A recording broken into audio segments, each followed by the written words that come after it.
All right, we are live. Welcome to Back Live. Just threw some ribbies and salmon on the smoker, so that's why I'm a little delayed getting on here. Had to trim up some ribbies, get that over on the smoker, put some of that hog wallers rub on it. Whew, gonna be nice. So I'll let people join in a little bit, get a live Q&A. All right, sip of coffee to the working man. All right, let's hope we don't have any technical difficulties. So answering questions, live questions. We're also giving away a discount code for 20% off, bigbenches.com. All right, until tonight only. All right, so if you're looking to pick up a bench program, elbow sleeves, we have knee sleeves, wrist wraps. We have the new t-shirt that came out, the established 2016 Big Benches athletic tee. So if you're interested in any of those things, 20% off till tonight only. I'm going to be sharing that discount code with y'all. All right, and you just have to stay with the podcast a little bit. I'll be dropping it at a random point in the podcast. So I'm really excited to get into this one today. I guess I'll start it off with a question we got from Instagram the other day.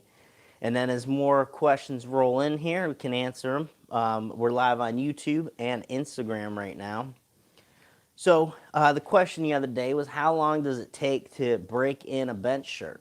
Now, this one, it really depends, because it depends on the experience level of the athlete. It depends on the sizing of the shirt. It also depends on your limb lengths and your body structure a little bit. So, for example, I'm going to be able to break in a shirt much more quickly these days because I don't have much range to travel, body structure. I have more experience now, so I know what a tight shirt feels like. I know how to keep pushing those limits. So I'm going to be able to break in a bench shirt probably 2 to 3 weeks, depending how tight it is. That's where the factor of the shirt tightness comes in. So my 52, I think I did 5 sessions in it, but I probably, if I wanted, I could have made that work sooner. I just had more time with it. But at this stage in the game, I'm very familiar with the Inzer SDPs. So I know what stock size I need at what body weight and how tight it's going to be. I have a good feel working from my 57 to 54 to 52, and then this meet will be in a 50. So I know kind of how long it's going to take to break in that process. I know how the material breaks in overall. So I'm very, very familiar with the Inzer SDP. A Super Katana, that may take a little bit more time. I haven't had to break in a Super Katana in a little over a year, so that might be a little bit different breakdown. So it's really dependent on the shirt too. Like I hear I've never worked in one, but a denim shirt just not going to break in fairly easy for you. That thing like locks up at a certain point, so sizing is going to be very important for that one. But you see so many factors that play into really making sure that you have the right shirt, how long it'll take really to break in and stuff. So that was a great question, and I think my general response was, if you're experienced, it would be about 2 to 3 weeks, and then for an intermediate, the beginner, probably 5 weeks beyond, 5-6 weeks. If you're a beginner, probably going to want to spend a good amount of time in a shirt to learn it first before you really worry about breaking in a tight shirt. Something great, if you guys are trying to get into shirt lifting, just get a used shirt. Cheaper, already kind of, the material's already broken in and used, and it's going to stretch more readily. So, and that's what I did. My first SDP, and I did some big benches, my first 600, my first 700, all in that 57 SDP. I did 700 for a double earlier this winter. So I've had a lot of great benches in that shirt. I got that used back in 2016, I think, and yeah, that thing's still held up. I've had to repair it a few times, but if you're looking to get into equipment, guys, get some used stuff. All my stuff was used starting out before I started actually buying new gear, because you got to break it in yourself at that point. Sip of coffee for the working man. All right, let's see some questions dropping in, guys. Shoot your questions up. We'll go through them all today. I'm pumped to be here. We got a nice presidential debate tonight. That should be fun to watch. And we got football last night. What a game that was. Damn. Chiefs kind of ran away with that one at one point, and it got a little bit close. But, man, Patrick Mahomes, I tell you what, shit, he's going to be a good QB. Sal, hi, I bench in a rack with safety straps. Is there any reason for me not to use suicide grip? Injury is impossible, and the grip feels comfortable. So the only thing I would tell you is not to use a suicide grip. That'd be a thumbless or a false grip, also known as, would be because you're not going to be able to torque into the bar well. You're not going to be able to set that external rotation there. So it hinders your ability to bend the bar. You can't bend the bar with a false grip. There's nothing there. So you take away that component of it. However, sometimes that's better off for some people because they overdo that cue and they never really get good in tune with their lats. And a couple grips that are great for that, a false grip and then that underhand grip or the reverse grip, whatever you want to call it. Right? That really allows you to get the sensation of loading into your lats, okay, versus trying to bend the bar, commanding through your arms. So false grip, it's awesome. It leaves a little on the table, but sometimes that's a good thing. The best scenario is you know how to load your lats. You feel good doing that, but you can also get your thumb latched around so you can actually torque. It acts as that anchor so you can actually torque into the bar. That's what I do. I don't close my thumb and death squeeze it like this. My thumb's hanging. I'm not squeezing with my thumb. I'm torquing with my thumb. I'm twisting. I'm squeezing with these fingers. So it's a nice in-between. Logan Barbell, favorite accessories for chest. Chest as well as delts seem to be lagging for me. I like dumbbell work. I love pec deck, mostly just because it's fun. I love the pump you can get from pec deck. I like incline hammer strength machine. I'm a big fan of hammer strength machines. Those are always been, my go-to favorites if I'm out at a gym. But yeah, that's kind of the bread and butter, different angled dumbbell work, because dumbbell's going to let you just sink really deep. The whole thing is get more range of motion. Flies, chain flies, band flies, getting unique with that stuff. So if you want to build up your chest directly, those would be some of the stuff I would look toward.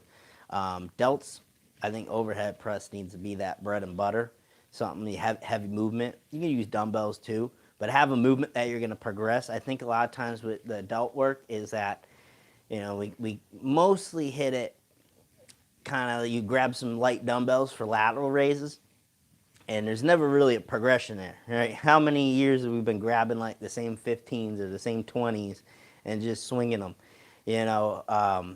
as opposed to, actually pushing something like a heavier movement, like a dumbbell overhead, where you can see some progression over time and keep up with it. That's what it's all about. When you get away from some of these exercises, you regress. Shoulders, for me, probably one of the biggest regressions. If I stop overhead pressing, I lose it very, very quickly. My shoulders regress very, very quickly. My lower back regresses very quickly. If I take good mornings out of my routine, I'm finding time and time again now, my back starts to feel really weak. I have issues with my low back. The good morning actually really makes me feel strong in the lower back and actually keeps me out a lot of the pain I've been having. So I know if any time good mornings leave the program, that regresses quickly on me. Same with shoulders. Adam Bell, what's up, Adam? Do you think shirt selection is different for people with different body types and ROM?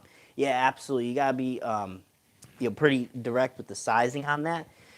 What I've been finding is longer armed benchers and or flatter benchers, the ones that aren't going to get in a big arch, obviously a lot more ROM. Anytime, basically we're looking at if there's increased ROM, you're going to need a bigger chest plate because you're going through more of that stretch. To the point where a stock size shirt, probably you're going to have to modify that. So you're probably going to want a big collar, but you're going to want to pinch up the sleeves. We have a woman on the team now who the shirt, it fits. The shirt fits. The arms are great, good tight chest plate, but it's riding up and choking her out, and she needs more chest plate, more cover. So she would need a bigger shirt, but then she'd be swimming in the arms. So she would have to get a big shirt, pinch the arms, or just order a shirt custom. So that's some of the issues you run into there. For me, the arms never fit great. I want a really, really, really tight chest plate, but I also don't have enormous arms, very short arms. I always have to roll up a good amount of material. So yeah, I mean, stock sizes aren't going to fit everyone. You can make modifications to shirt, luckily. Ginny's actually very quick. You know, I was apprehensive at first because there's a guy, a local here, who's done that stuff. He's done my stuff in the past, but then I gave him my 57 SDP when that was starting to tear near the chest a little bit, and I had the same issue the next meet. So I stopped going to him. I sent it up to Ginny, and that was like a week turnaround for being up in Canada. You know, she actually has a U.S. shipper, so you ship the whatever gear to the U.S. guy, gets up to Canada, she does what she does to it, comes back to you, and that really, man, I got it within a week. I was really surprised because, you know, probably about what I'd be doing up here too with this guy. So, yeah, you can make modifications to shirts for sure, but definitely body structure, range of motion, all factors to consider for sure. Abdul, sip of tea for the working man. You get tea over there. Oh, whatever you're drinking. Had a sip of protein for you afterwards. Thanks, Deal.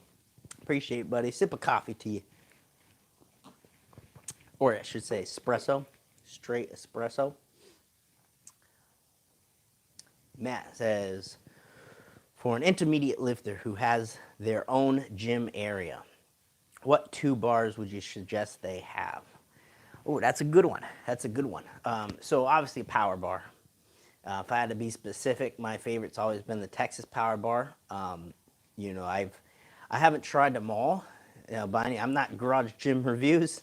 I haven't tried every bar out there. The ones that I have the most familiarity with that are pretty standard across the board, Texas Power Bar and Ohio Power Bar. And I much prefer the Texas Power Bar. It's a little bit thinner in diameter. To me, that makes a huge difference. I actually like the Texas Power Bar better than the bench bar that I have for sure. The only difference, this one has loadable collar room, so I can actually fit the plates. Otherwise, I would love to just have my Texas Power Bar back because I love how I can grip down on that thing. It's thinner, so that's huge for me. I don't have big hands. You know, I'm mostly torso and all these little limbs, so. For me, anything with thicker bars really affects my grip to the bar. Plus, my grip's really shitty, you know.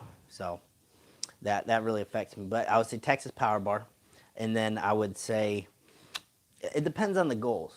You know, is this someone that's doing full power? Are they doing bench only? If they're doing bench only, I would tell them then to get and depending on their experience, I would either get a Buffalo bar or just any Buffalo bar and or a bamboo bar. And those are like the 2 that I had right off the bat too here. So bamboo bar if you're more of a beginner, intermediate, and then if you're advanced, probably a Buffalo bar. But it also depends on your range of motion and stuff and mobility and things. But if you're full power, then you already have a bar you can do most things with. So either an SSB bar, something that gives you a variant, or a deadlift bar if you're going to compete with one. Who benches more, most likely, Trump or Biden? You know, to be honest with you, my friend, I don't think either can bench anything. I highly doubt that they have ever really benched. So I don't think anyone's going to win there. You know who is going to bench a lot? Scott Steiner. I think that was, I remember watching a WWE where Scott Steiner was benching in the back or something. They've had a few bench offs in the ring or something like that. It's funny because Trump was actually on WWE. He took the Stone Cold Stunner like a champ. I remember that pay-per-view. That was at a WrestleMania, and they were going to shave either Vince McMahon or Donald Trump's head. Man, I remember that. Emil. I feel like I'm starting to reach my peak, so I feel like I want to start focusing on my supporting muscles for lifting to maybe give me more room to go up. Outside of the lats, would also build in the front delt or maybe even the rear delt, help add some more bench strength. So by reaching your peak, imagine you mean like you're stumbling upon a plateau. You just haven't really seen those gains come readily. So it's really hard to say what you should go to specifically. Depends kind of where your weakness is. So, for example, I have an athlete who's raw, wide grip benching, very very wide grip benching, and he gets stuck right down at chest level. All right, so he's going to need some different things. We work on some shoulder strength, some stability there. Speed work's been a big component. Try to get more of that neural adaptation, get everything firing at once to blast through that sticking point. Building the chest directly is going to be key. We do more like time under tension stuff down at the chest, and long pause work, things like that. And then I have an athlete on the other side too, who's very close grip benching. Actually, I was working with him the other day, Austin. He in his slingshot. You can see when watching that video. If you go back to my story, you'll see he did 385 for 3. He's a very very close grip bencher.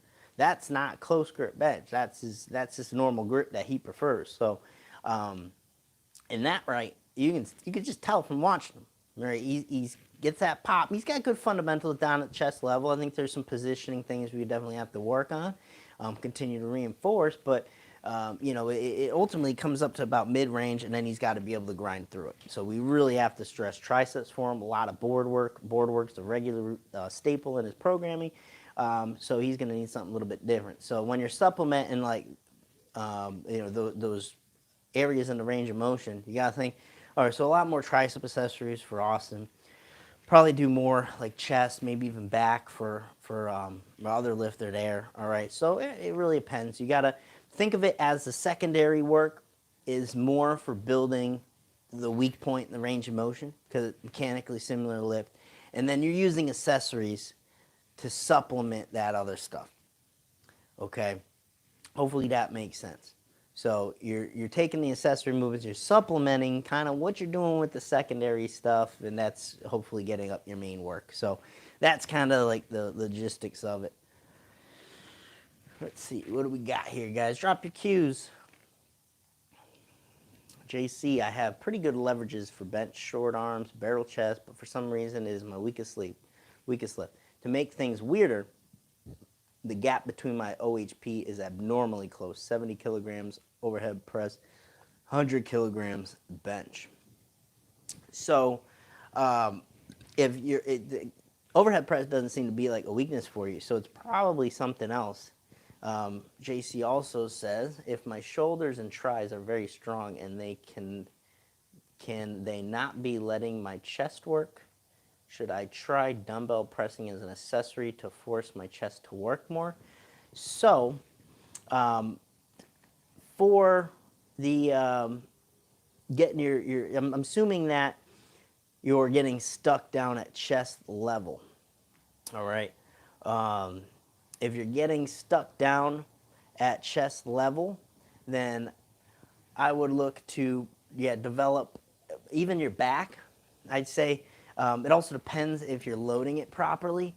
So it's tough to say because down at chest level, it could be just a weakness there, or you might not be loading your back very well. And that's kind of hard to see because you could look good in a video, but not be really tuning in with your back well. You know what I mean? Like you could send me a video and it could look spot on, but I don't really know if that activation's there. I'd have to kind of pry for that answer. I'd have to kind of, and that's something that we do with our athletes. I'll drop some questions in there and that stuff because video doesn't tell it all. I need to know that activation's there. So usually I'll spit things out like, you should be feeling this or doing this in the takeout, and hopefully that connects. But yeah, if you're confident your triceps aren't a problem and you're getting stuck at chest level, I would look more, and your shoulders are good, I'd look at what chest and the back.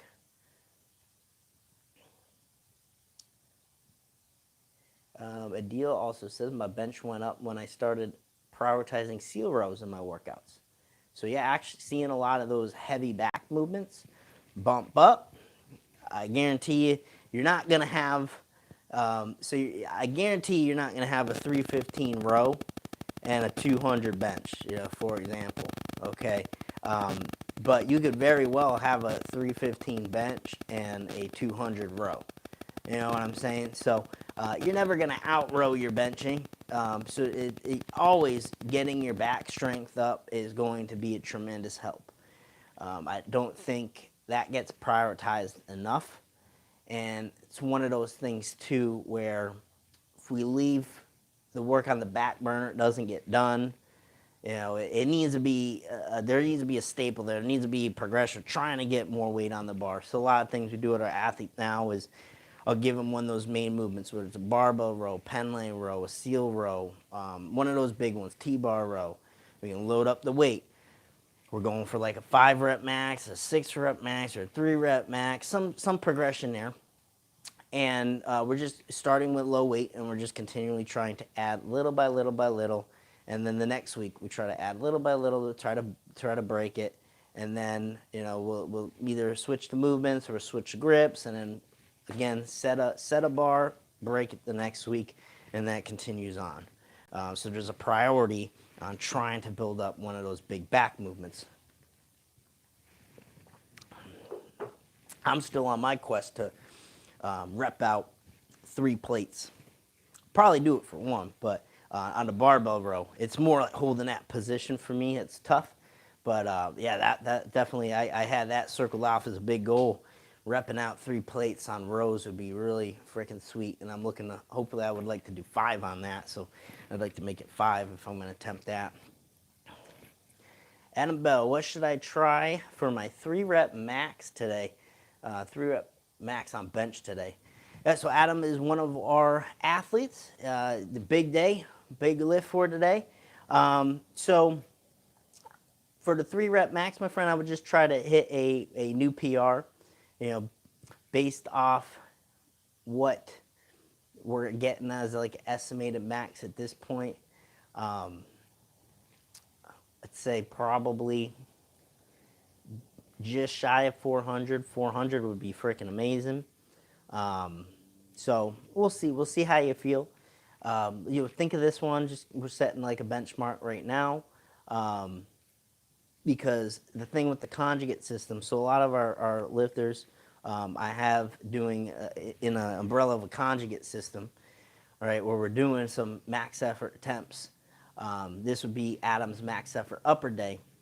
The main thing that I stress to everyone is that you don't always have to hit an all-time max. That's really important to know with the conjugate system, because sometimes when you overreach and say you do hit a good number, but you think there's a little bit more in there, if there's not a good chunk in there, then don't even bother with it. If an all-time max is there, you're going to know, you're going to go for it. But you can't get too wrapped up, because some athletes I had to tone down a little bit, because they'll take a lift and then boom, now all of a sudden it turns into they're taking a single.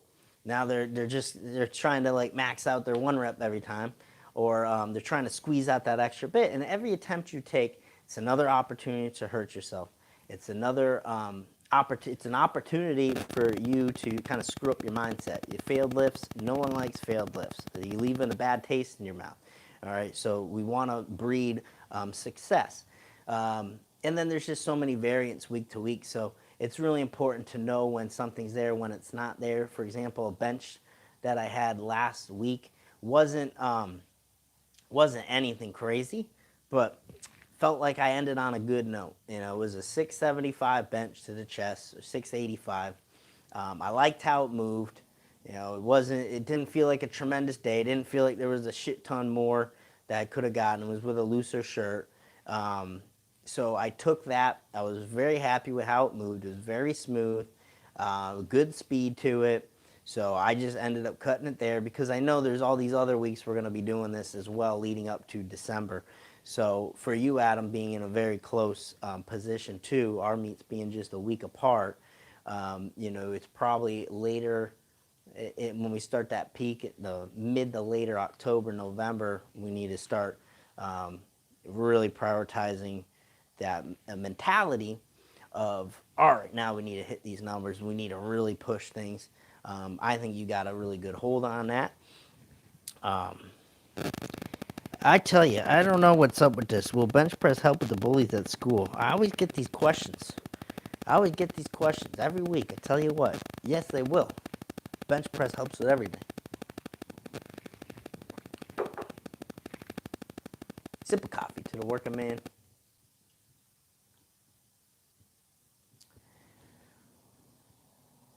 What Deal says, what am I missing if I close grip, incline, and row for bench press assistance? So you got close grip in there. That's a good secondary move. Incline, that's a good one as well. More like shoulder, upper chest dominant there, longer range of motion. And then row for bench press assistance. So I mean those are the real staples there. I mean overhead press if that's a weak point. Accessories, it really depends on accessories. Do bench press lives matter?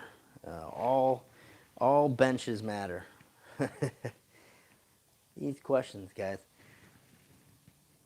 GeoPower 50. Hey, coach. Thoughts on best way to find your foot placement leg drive? 3 years and I still can't decide. Wide, straight, feet back. I got long femurs and tibia, 5'11", tall. Thank you, coach. So, if you have, I don't know how much of an issue you have with your butt coming off the bench. The main way I'd like to look to solve that, if you're familiar with the feet flat, is to prioritize the knees out, lock that hip position in place, learn to push back versus pushing down, bridging up. If you really have some issues with it, there's a quick fix for it, kind of like a Band-Aid, that Flex Seal, right? You put the toes back because then your knee joint drops. You're not going to be able to lift up. If you tuck back a lot, you're not going to be able to lift your butt up. Okay, so that's a quick fix if you really have an issue. If you're usually a taller lifter, they're benching on a low bench, commercial gym bench, something like that, that's usually a good choice. I'm not sure what bench unit you're using. I prefer to feet out flat. We just made a little, actually, that Instagram post didn't go up. Having some technical difficulties with that as well, getting my posts up. But I have a little clip today I want to share on feet flat versus toes back. And, I think the main thing for you, my friend, is just to stick with something for some time instead of playing around too much. Like after a meet, it's okay to play around with a different foot position here and there, but you want to stay regular with one. And I know you probably have had some success with all of them, all the variations, but I would look at where you get the strongest leg drive back. Make sure it's not just pushing or bridging up, pushing back, and really prioritize the hips. The hips I like to stress is like the prime mover. Really use your glutes, biggest muscle in the body. Everything should be with the hips. Gain Chasers 2020. 675 bench. That's amazing. Did you use elbow sleeves or wrap or just nothing? So I was in a bench shirt. It was single. My best competition bench 820, but that was just an anecdote from training last week or a few weeks back. Jason Blaha, beautiful nails. How has benching helped in your life outside the gym? You're stronger. I'd say, it's really kind of the mental things you take away from lifting that are the biggest deal. It's good life lessons in the gym. There's failures, there's successes. You get knocked down, you get injured, you come back for more. The mindset you have to put yourself in, competitive drive, the will to get better, scrape for those extra poundage, all things you can apply to things you're doing in life. All right, so I say more so than just being big and strong, which is nice. It's nice to be big and strong. Obviously, it's a nice persona to be big and strong and have people look up to you in terms of that. But it's really the mental stuff you take away from the gym that I think it helps the most. And I wish I got into it pretty early. My dad would take me into the basement, so I'm really glad I kind of learned that stuff early. But yeah, one day I hope to have my kids in the gym very early, learning those lessons. Sports, another great one. I was blessed to play a lot of sports growing up, so learned a lot from that. Um, so it puts a good head on your shoulders, and I think a lot of people could use that nowadays. So that's the biggest thing. And then obviously having success in powerlifting, part of my career. I've really been blessed to be able to create this business and do what I do for you guys. And having success on the platform has definitely helped afford me those opportunities. So, I'm beyond grateful and would continuously look to give back as much as I can for as long as I can. And I have no plans to stop doing this. It's something I really enjoy. So,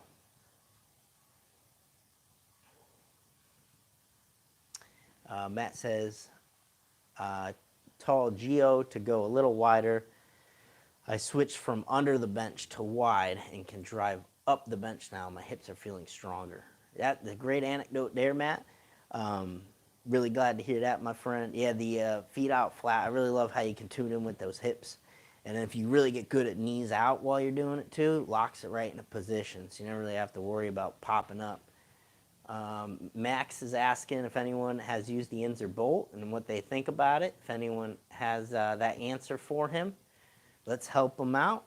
I have not used the Inzer bolt. I am going to probably, when I make a single ply run here next year, I'll probably can get a super katana. So I don't plan to work in the Inzer bolt. I'd like to try it out one day, but I had no familiarity with that particular shirt. I'm sure you'll be great in whatever you can get, my friend. So I wouldn't worry too much. You'll work them.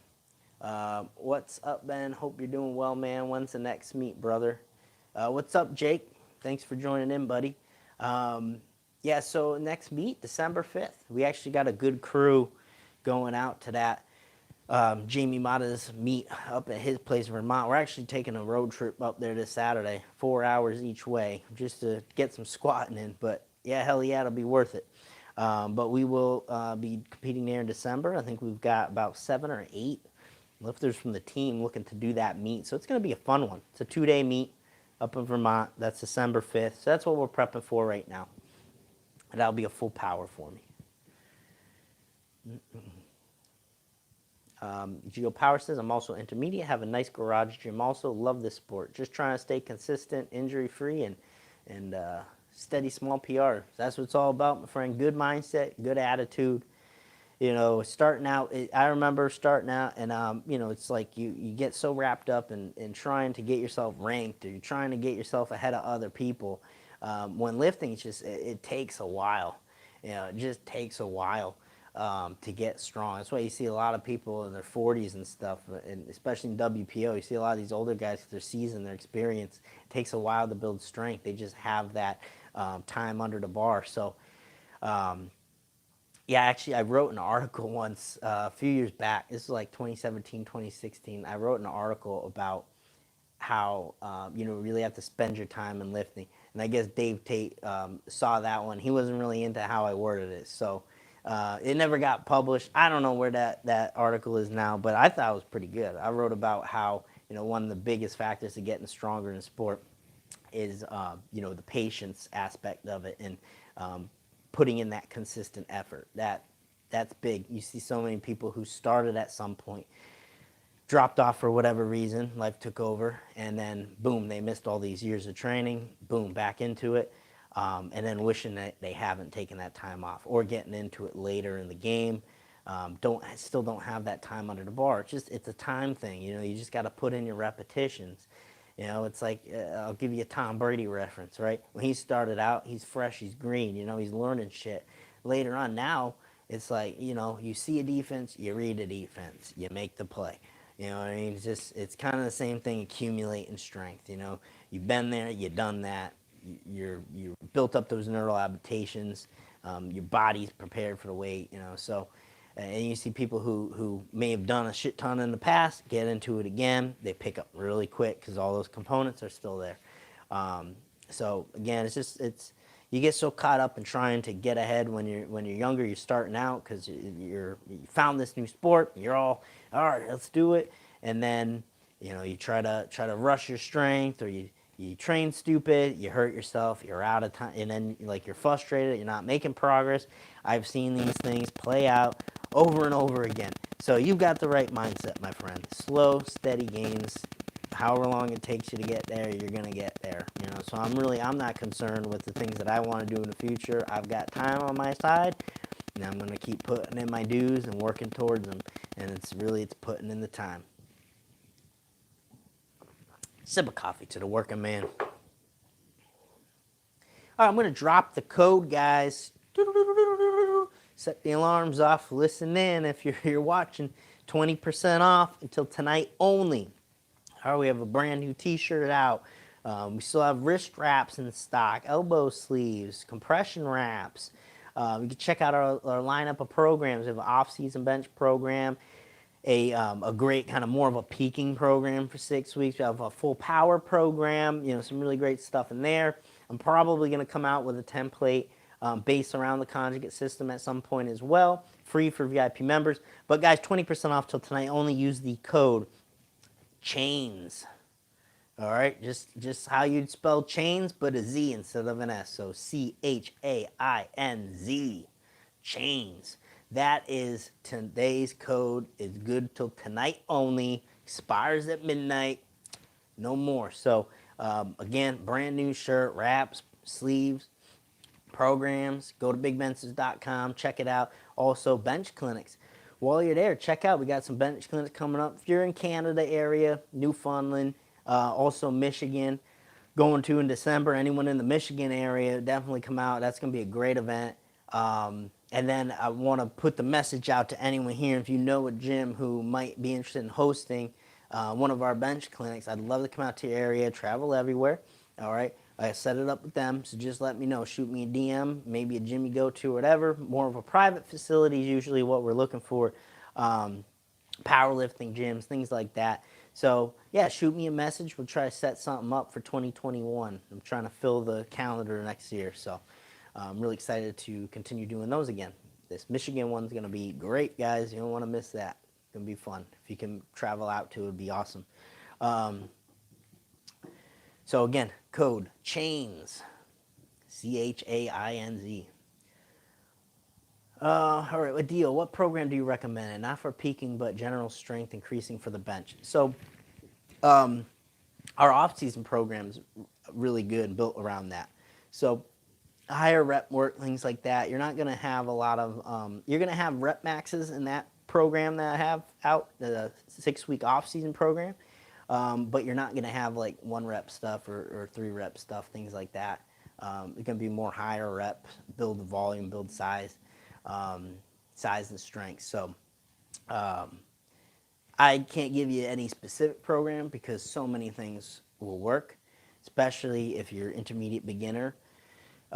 You can really get away with doing a lot of different things and continue to get stronger. It's as you get more seasoned and experience, you really have to start dialing things in and getting specific with what you're doing and seeing what's working, what's not, and a whole host of things. So, Jake, that's cool, man. I'm doing a USPA meet for Papa Bear Rogers at his new gym. I don't know who Papa Bear Rogers in, but that's probably the coolest name that I've ever heard. Papa Bear Rogers. I feel like that's gotta go viral or something at his new gym. I'm good friends with him. It's only like an hour from my house. That is on December 12th. That's awesome, my friend. Right around the time of our meet too. So best of luck to you. Good luck in your training for sure. I know you'll kill it. That's a great time to compete too. I like getting something early December. You get some holidays, a little break in the winter time. But honestly, I hate training and competing in the winter because I have a very sensitive nose and it'll bleed, and it don't even have to be lifting. That triggers it right away. But if I go outside or come out of the car with the heat on, just blows up, blood everywhere. It's gross. I start squatting. It's starting to happen now because it's starting to be fall, but it's real hindrance on the bench. You get up and there's blood all in your eyes, there's blood running down your face everywhere, and it's a real pain in the ass because you're swallowing the shit everywhere too, and it ain't stopping. It just keeps going, and you just blow it up every single bench. So sorry to be graphic for everyone, but that's a real pain in the ass. Travis Rogers, he does a lot of RPS meets. I don't think I've had the pleasure of meeting him, but I love that Papa Bear Rogers slogan, man. That's a great nickname. But yeah, maybe I'll get to meet him at one of the events soon. And it's crazy getting a gym now. New gym this day and age. I mean, some aren't even really open yet, so best of luck with that. I know it's tough for gym owners right now, real rough go. I'm blessed that I don't have that. I have this small little private area in our garage, but I'm blessed right now that I don't have a big gym that I'm relying on. I have no income to keep the lights on over there, so it's bad. It's a rough go for gym owners right now. I don't even think they're open in the city. I think it's mostly like an upstate Long Island thing. I don't even think gyms are open in the city, or it's very limited capacity. So it's really tough for gyms right now. Really tough. Logan Barber, how to fit bicep and trap work into my sessions without going crazy with the volume? That's the age-old question, my friend. That's the tough one. There's all these things we'd like to do. How much are we actually going to be able to do? And how much time do you actually have to allot to it? I think the best scenario for you or anyone who is serious about, really wants to commit to getting better would be to do break-up sessions, do a workout in the morning, do a smaller accessory stuff at night. I think back on Eddie Cohen's book. I believe I read. I believe it is a book. I read something I read, and yeah, it was his book. I think he's got a book, if I'm not mistaken. But I was reading that and how he just spent, he really dedicated it to powerlifting his life. And all he did was eat, sleep, and train. He was committed. He didn't have a job. He trains, eats, sleeps, probably trains again. So, you could train multiple times a day. You can really put in forth that effort. I think for an average person, they're not going to do that. I think 3 days training is plenty. 4 days optimal. But, I'm not going to ask someone who has a family at home, got a job during the day, powerlifting isn't bringing in any of the money. You don't have to bust your ass for that. You got other priorities. All right. So it really depends on your goals. If you're someone who is like, all right, everything's out the window, I'm committed to being the best. That West Side mentality where dudes sleeping in their cars outside the gym there, right? I ditched everything to become the best at this. All right, very different mindsets. Very, very different mindsets that someone just doing it for a hobby, so very different there. 800-foot storage unit to a complex with plenty of space. That's great, my friend. Sounds like a good setup. Got to fill that baby up. Deal. I want to start a big benches in UK one day. We'll start growing a beard. You could be the second coming, my friend. We'll have to give you some cool name. Like in the AEW, they got the Exalted one, Brody Lee. You can be the Coach Ben over there in the UK. You gotta match a certain length though, or else it's not gonna happen.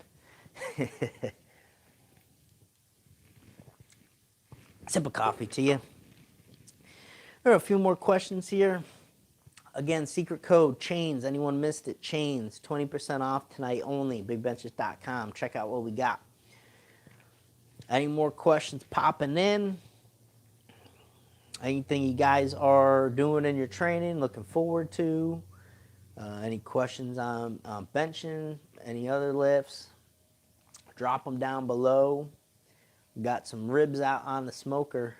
Can't wait to check in with those. Went pretty crazy with the seasoning, but I got this hog wall or pork seasoning, and I had a little bit last time. Usually I don't like to overpower. Some are really salty, but I really went full out with this. It's a lot of sugar in the ingredients, so it's not as salty. So it should give it a nice sugary kind of zip to it. You know what I mean? Really good rub. Logan Barbell, what briefs did you use with the canvas suit? Just bought a pair of metal aces. So, yeah, I had the metal ace, um, or metal jack briefs. I forget what specifically. Um, I want to say the metal jack briefs because it goes with the orange theme. I got them in black though. Um, so I think that's what they're called. I forget now. I'm drawing a blank, but I do got the metal jack briefs or whatever. And then I put those under the metal canvas suit. I love all the metal products. You know, I don't like to get into whatever the hell they had going on there. I got in trouble for a little bit, but um, you know, I always like the equipment. I've always liked the equipment. It's really great equipment for squats and deadlifts. That's been my go-to. But bench shirts, I hated metal shirts, and I think a lot of people aren't very happy with metal shirts. So, you know, I go a different route for that. But I think they have some great stuff for lower, you know, the deadlifts and squats. Yeah, so I got the metal jacks then. Yeah, I got them in black. So yeah, that's what I got underneath the suit. I was surprised I could fit them under there. Had to baby powder it up, really skimp into them. But yeah, I mean, once you're in there, you're in tight canvas, you ain't going nowhere. You're like waddling around to get places. You barely can open your hips. You know, it really takes all that weight and compression, and you holding that position, getting compressed down. A lot of fun. A lot of fun. Just lucky I cracked my nose on the last attempt, not earlier. I'll be a freaking blood show. Um, Pitbull Power Systems. That's really cool, my friend. That's a good name. Hi, brother from South Africa. Mental state. We actually have a lifter in South Africa, Joan Swart. She is a fantastic masters competitor. Um, so, greetings from there. Um, Mental sticking point. Please advise. I don't think it was posted yet, but we filmed the last session. We filmed a video on kind of mentally preparing for a lift. So I'm going to have you check that out because that's coming out probably this week or within the next 2 weeks. That'll be a great video for you. So if you guys aren't on our YouTube channel, subscribe to our YouTube channel. I mean, well, actually, you're watching it right now. Instagram, if you're there, you want to subscribe to the YouTube channel. But yeah, make sure you subscribe. That video will be coming out soon. I think that's really going to help you out. I talk about like the mental preparation going into like a meat lift and some of the things that I like to do and or not do, you know, it really depends. So that'll be a good video for you.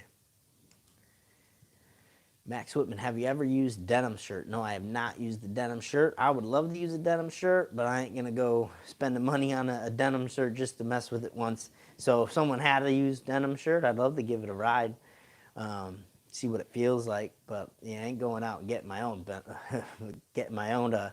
denim shirt. I doubt I'm going to be competing in that.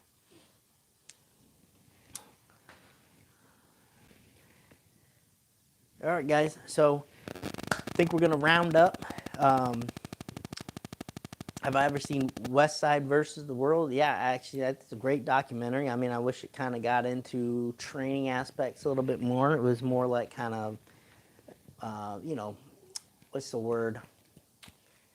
Sitcom kind of, I don't know what the right word. It's like all the people involved. You know, I wish it was more like the training and stuff like that, but it kind of went through the phases of who was there and all that. But it was good. It was a good one. You know, a documentary on powerlifting. What else can we ask for? Yeah, drama, I guess, you know. So, yeah, it was good. You know, it's something to watch on powerlifting, which is awesome. You know, I wish it might have been a little bit different, but get what I could take. Yeah, so I'm going to wrap up today, guys. Before I leave, a quick word, VIP membership. You want to get involved with the team, get coaching critiques, very low-cost option. All right, you're also going to save a permanent 15% off, lifetime, bigbenches.com for any of your needs there. And also, you're going to get all that bonus content we created. It's like a whole separate YouTube of videos. You know, think of a lot of those Patreon channels you see now. We run our group off Facebook, but same type of deal. VIP membership, guys. Check it out, bigbenches.com. Go see what it's about. You know, I'd love to welcome you into the team. We have a great group of lifters. So check that out. Also, remember that discount code review earlier. If you're just catching on now, you can go back, try to get that code there, 20% off till tonight only. Should check that out. And then also, if you want me to come out to your area, do a bench clinic, I'll travel. Just let me know the gym information. I'll reach out to them, trying to get some more bench clinics on schedule for 2021. All right, guys, I appreciate everyone tuning in. I'm going to go tend to these ribbies here. I got some ribbies out on the smoker, so I'm going to go tend to those babies, see what they're at. Also got a salmon out there, so you can go check in on that. All right, guys, sip of coffee to you. And I bid you farewell.